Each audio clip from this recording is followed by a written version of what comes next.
இந்தியாவுல மேற்கு தொடர்ச்சி மலையை ஒட்டி இருக்கக்கூடிய அழகான கடற்கரைகள், குகை கோயில், beach trekking, sunset, water sports activities, கோவில், ஷாப்பிங், 2700 வருஷம் பழமையான சுண்ணாம்பு பாறைகள்னு சொல்லிட்டு நம்ம சுத்தி பார்த்து ரிலாக்ஸ் பண்றதுக்கு ஏத்த பெஸ்ட் பீச் சுற்றுலான்னா அது கோகர்ணாவை சொல்லலாம்.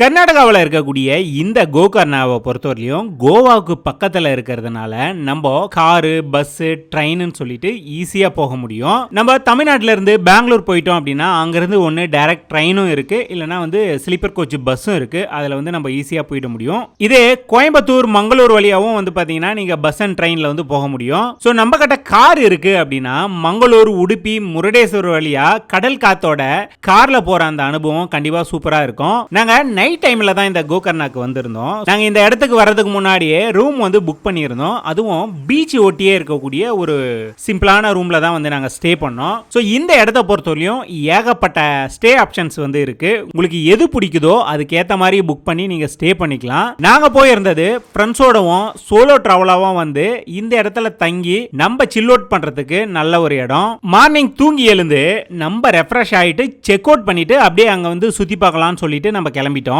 இந்த கோகர்ணாவுக்கு நாங்க ஒரே நாள்ல போய் சுத்தி பார்க்குற மாதிரி அந்த பிளான்ல தான் வந்திருந்தோம். அதுக்கேற்ற மாதிரியான இடத்தை செலக்ட் பண்ணி ஒரே நாள்லயே போய் நம்ம சுத்தி பார்க்க போறோம். இந்த இடத்தை பொறுத்தவரையும் ஒரு நைட்டு தங்கி 2 பகல் நம்ம சுத்தி பார்க்கறதுக்கு ஏற்ற இடங்கள் நிறையவே இருக்கு. நம்ம ஃபர்ஸ்ட் போனது எங்க அப்படின்னு பாத்தீங்கன்னா கோகர்ணாவில் இருக்கக்கூடிய மெயின் பீச்சுக்கு தான் நம்ம போயிருந்தோம். ஸோ இந்த இடத்துல கார் பார்க்கிங் இருக்கு. அங்க கொண்டு போய் நம்மளுடைய காரை நிறுத்திட்டு அப்படியே நம்ம போய் பீச்சஸ் சுத்தி பார்த்தலாம். இந்த இடத்தை பொறுத்தவரையும் கோயிலோட சேர்ந்த அந்த கடற்கரை சுற்றுலான்னு சொல்லுவாங்க இல்லையா, அந்த மாதிரி ஒரு ஸ்பாட் தான் இது. ஏன்னா இந்த இடத்துல பீச்சில் குளிச்சுட்டு அப்படியே பக்கத்தில் இருக்கிற கோயிலுக்கு போய் சாமி தரிசனம் பண்றது இங்க வர்றவங்களுடைய வழக்கமா இருக்கு. இந்த இடத்தை பொறுத்தவரையும் குளிக்கிறதுக்கு ஒரு நல்ல இடம். கூடவே இங்கேயே வாட்டர் ஸ்போர்ட்ஸ் ஆக்டிவிட்டிஸும் இருக்கு. இந்த போர்டில் கூட்டிட்டு போய் 4-5 பீச்சை காமிப்பாங்க இல்லையா, அந்த மாதிரியான ஆக்டிவிட்டிஸும் இங்க புக் பண்றாங்க.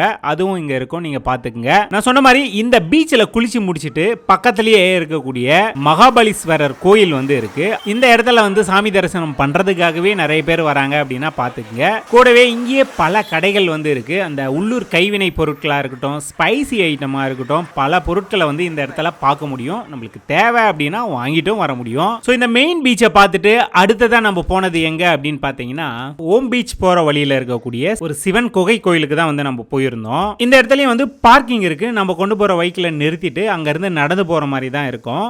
ஸோ நம்ம தூரத்துல இருந்து பார்க்கும்போது ஒரு பிளாட்டான இடத்துல ஒரு சின்ன குகை மாதிரி, சந்து மாதிரி ஏதோ உள்ள போகுது. அங்க நிறைய பேர் உள்ள போயிட்டு இருக்கிறத நம்மளால பார்க்க முடியும்.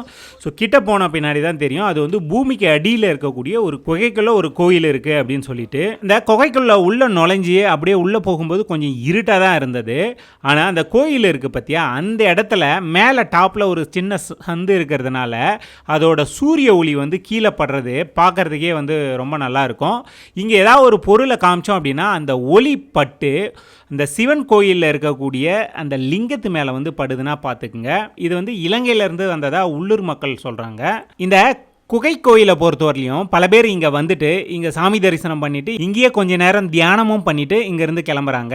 இதுக்கடுத்து நம்ம போன பீச் எது அப்படின்னு பாத்தீங்கன்னா குட்லே பீச் அப்படின்னு சொல்லிட்டு ஒரு பீச்சுக்கு தான் நம்ம போயிருந்தோம். ஸோ கோகர்ணா மெயின் பீச்சில் இருந்து 20 நிமிஷம் இந்த இடத்துக்கு வர்றதுக்கு ஆகும். இங்கேயும் பார்க்கிங் இருக்கு. நம்ம பைக்கில் பார்க் பண்ணிட்டு மலை மேல இருந்து அப்படியே படியில கீழே இறங்கி போற மாதிரியான ஒரு ட்ரெக்கிங் தான் நம்ம போவோம். இந்த கோகர்ணாவை பொறுத்தவரையிலும் பல பீச் எல்லாமே பார்த்தீங்கன்னா மலை மேல இருந்து ட்ரெக் பண்ணி போய் அந்த பீச்சில் நம்ம சுற்றி பார்க்குற மாதிரி தான் இருக்கும். இந்த குட்லே பீச்சை பொறுத்தவரையிலும் கூட்டம் குறைவான ஒரு இடம் தான், குளிக்கிறதுக்கெல்லாம் ஏற்ற இடம். இங்கேயும் ஒரு சில வாட்டர் ஸ்போர்ட்ஸ் ஆக்டிவிட்டிஸும் இருக்கு. அதே மாதிரி இந்த ஸ்பீட் போட்லாம் கூட்டிட்டு இந்த இடத்தெல்லாம் சுற்றி காமிச்சு ரிட்டர்ன் கூட்டிட்டு போகிறதையும் நம்ம பார்க்க முடியும். ரொம்பவே அமைதியாக ரிலாக்ஸ் பண்ணுறதுக்கு ஏற்ற ஒரு இடம். கூடவே சன்செட்டை பார்த்து நம்ம என்ஜாய் பண்ணலாம். ஃப்ரெண்ட்ஸோடலாம் வந்தோம் அப்படின்னா சில் பண்ணிட்டே ஜாலியாக குளிச்சு என்ஜாய் பண்றதுக்கு நல்ல ஒரு இடம் தான் இது. இந்த பீச்சை நம்ம பார்த்துட்டு கோகர்ணாவில் இருக்கக்கூடிய ஒரு முக்கியமான பீச் அப்படின்னு சொன்னோம்னா ஓம் பீச் அப்படின்னு சொல்லுவாங்க. ஸோ இந்த இடத்த பொறுத்தவரையிலும் பார்க்கிங்லாம் இல்லை, ரோட்டு ஓரத்துலேயே நம்ம பைக்கில் பார்க் பண்ணிட்டு அப்படியே நடந்து போகிற மாதிரி இருக்கும்.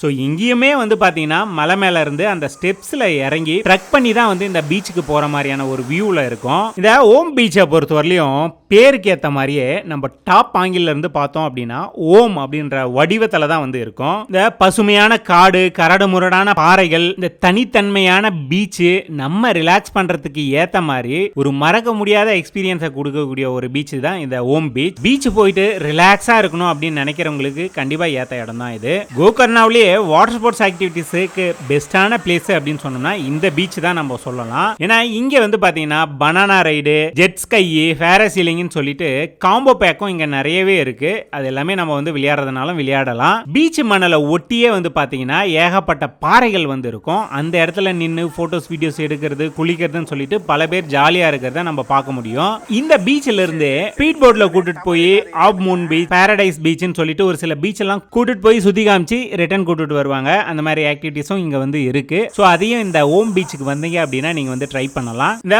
ஓம் பீச்சை பார்த்து முடிச்சுட்டு அடுத்ததான் நம்ம போன இடம் எது அப்படின்னு பாத்தீங்கன்னா யானா ராக்ஸ் அப்படின்னு சொல்லிட்டு ஒரு இடத்துக்கு தான் வந்து நம்ம போயிருந்தோம். அதாவது கோகர்னா டவுன்ல இருந்து கிட்டத்தட்ட 63 கிலோமீட்டர் 1.25 மணி நேரம் வந்து நம்ம டிராவல் பண்ணி போற மாதிரி இருக்கும். ஸோ இந்த இடத்துக்கு வந்து நம்ம போறதுக்கு பார்க்கிங் பீஸ் இருக்கு. அதை கொடுத்துட்டு அப்படியே உள்ள போனோம் அப்படின்னா என்ட்ரி பீஸ் வந்து நாங்க வாங்கல. அதே மாதிரி இந்த இடத்துக்கு நீங்க போகும்போது தண்ணி வந்து எடுத்துட்டு போயிடுங்க. ஏன்னா இங்க வந்து பைப்ல தண்ணி வருது, அதை வேணாலும் யூஸ் பண்ணிக்கலாம். இல்ல வாட்டர் பாட்டில் வாங்கணும்னு நினைச்சீங்கன்னா அங்க 100 ரூபாய்க்கு விற்கிறாங்க. ஸோ அதையும் நீங்க வந்து பாத்துங்க. முக்கியமா இந்த இடம் வந்து பாத்தீங்கன்னா அடர்ந்த ஃபாரஸ்ட்குள்ள நம்ம ட்ரெக்கிங் போற மாதிரியான ஒரு ஆக்டிவிட்டிஸ் தான். கிட்டத்தட்ட 3 கிலோமீட்டர் நம்ம ட்ரெக் பண்ணி போற மாதிரி தான் வந்து இருக்கும். இந்த ஃபாரஸ்ட்குள்ள நம்ம ட்ரெக் பண்ணி போகும்போது அங்க இருக்கக்கூடிய அந்த பறவைகள், வண்டு, இந்த மாதிரியான சவுண்டு மட்டும்தான் நம்மளுக்கு கேட்கணும். பாத்துங்க.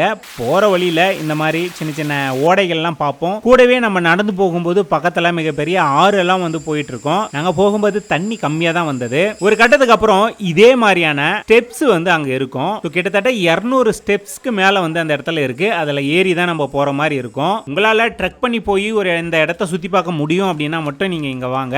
ஆனா ட்ரெக் பண்ணி வந்து பார்க்கிறதுக்கு ஏத்த பெஸ்ட் பிளேஸ் தான் இது. இந்த மலையை பார்க்கிறதுக்கு எப்படி இருக்கும் அப்படின்னா வானத்தை நோக்கி வந்து பாத்தீங்கன்னா அந்த மண்ணிலே புத்து எப்படி உருவாகி இருக்கும் அதே மாதிரி சுண்ணாம்பு பாறை அப்படின்னு சொல்றாங்க.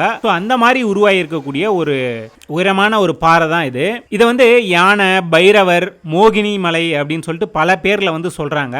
அது சொல்றதுக்கும் ஒரு சில காரணங்களும் இருக்கு, புராண கதைகளும் வந்து இருக்கு. அதாவது ஒரு அசுரன் சிவபெருமானோட வரத்தால அட்டகாசம் பண்ணிட்டு இருந்ததாகவும், மோகினி தன்னோட சாமர்த்தியமான நடனத்தால அவன் தலைமையிலேயே கையை வச்சு அவனையே எரிச்சுதான் வந்து ஒரு புராண கதை இருக்கு. அதனாலதான் இந்த மலை உருவாச்சுன்னு சொல்றாங்க. கூடவே இந்த மலையை சுத்தி கரும்புகை, அதாவது சாம்பல் மாதிரி தான் மண் எல்லாமே வந்து இருக்குன்னா பாத்துக்குங்க. ஸோ இந்த மலைக்கு கீழே வந்து பாத்தீங்கன்னா சிவபெருமான் கோயில் வந்து இருக்கு. இந்த கோயில் வந்து பாத்தீங்கன்னா வணங்கிட்டு அப்படியே வந்து படியேறினீங்க அப்படின்னா அந்த மலைக்கு நடுவில் இருக்கக்கூடிய அந்த குகைக்குள்ள நீங்க வந்து போவீங்க.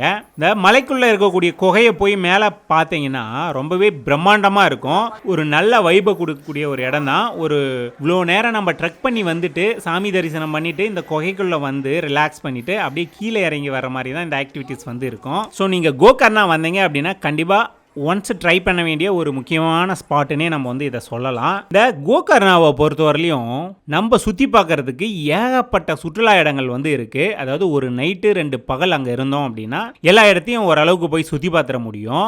நம்ம வந்தது 1 டே ட்ரிப் அப்படின்றதுனால முக்கியமான ஒரு சில இடங்கள் மட்டும் வந்து சுற்றி பார்த்தோம். சப்போஸ் உங்ககிட்ட வெஹிக்கிள் இருக்கு அப்படின்னா நீங்களே கூட போய் எல்லா இடத்தையும் சுற்றி பார்க்கலாம். என்கிட்ட கார் எதுவும் இல்லை, நான் வந்து கோகர்னாவை சுற்றி பார்க்கணும் அப்படின்னு நீங்கள் சொன்னீங்கன்னா ஸோ டிஸ்கிரிப்ஷனில் வந்து பார்த்தீங்கன்னா டிராவலிங் ஹாலிடேஸோட கான்டாக்ட் நம்பர் வந்து கொடுத்துருக்கேன். நீங்க எத்தனை பேர் எப்போ போறீங்கன்னு சொன்னீங்கன்னா அதுக்கேற்ற மாதிரி உங்களுக்கு அங்க ரூம்ஸா இருக்கட்டும், சுத்தி பார்க்க காரு, பிக்கப் டிராப்னு சொல்லிட்டு அவங்களே வந்து ஏற்பாடு பண்ணி கொடுத்துருவாங்க. ஸோ கோகர்னா ட்ரிப்பு போகணும் அப்படின்னு நினைக்கிறவங்க தாராளமா டிராவலிங் ஹாலிடேஸை வந்து கான்டாக்ட் பண்ணுங்க. இந்த வீடியோவை பொறுத்தவரை கண்டிப்பா உங்களுக்கு யூஸ்ஃபுல்லா இருந்திருக்கும் அப்படின்னு நான் நம்புறேன். இந்த வீடியோ உங்களுக்கு பிடிச்சிருந்தா எங்களுக்கு சப்போர்ட் பண்ணோம் அப்படின்னு நீங்க நினைச்சீங்கன்னா மறக்காம வில்லேஜ் டேட்டாபேஸ் அப்படிங்கிற யூடியூப் சேனலை வந்து சப்ஸ்கிரைப் பண்ணீங்க, கூடவே அந்த பெல் பட்டனையும் பிரஸ் பண்ணீங்க. இந்த வீடியோவை நீங்க ஃபேஸ்புக் பேஜில் பார்க்குறீங்க அப்படின்னா ஃபேஸ்புக் பேஜும் இருக்குது, இன்ஸ்டாகிராம் பேஜும் இருக்குது. அதையும் வந்து ஃபாலோ பண்ணிங்க. நன்றி, வணக்கம்.